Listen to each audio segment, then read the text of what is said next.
Ay, magandang umaga po sa inyo lahat mga amigo. At yun mga amigo, nakalipas na yung bagyo. At ay maghanap buhay na naman. So yun amigo, kumusta nga pala sa inyong lahat mga amigo, no? At yun, grabe lakas ng bagyo. Kawawa naman amigo yung nadaanan amigo ng bagyo amigo, no? Lalo na yung mga nasitruhan. Ayun, kawawa talaga. At yun, wala tayong magagawa.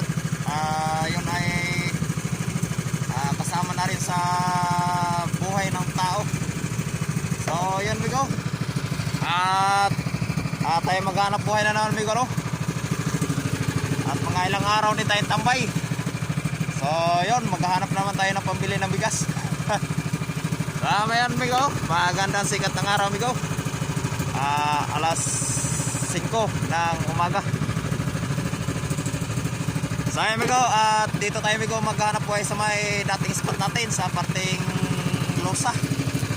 So yan, sana sumibad yung isda ngayon dyan at magandang presyo sa amin ngayon ng isda at mahal. So na yun, nakalipas pa lang yung bagyo. So sana amigo, pagpala rin tayo ng araw na to at makarami para naman may maibinta tayo mamayang hapon.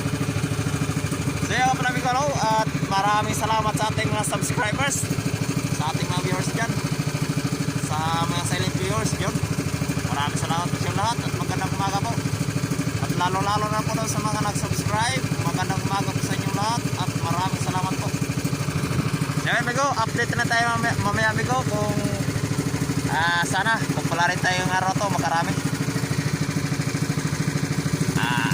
So yun amigo, at medyo malay-layo pa yung ano natin amigo, yung fishing ground natin.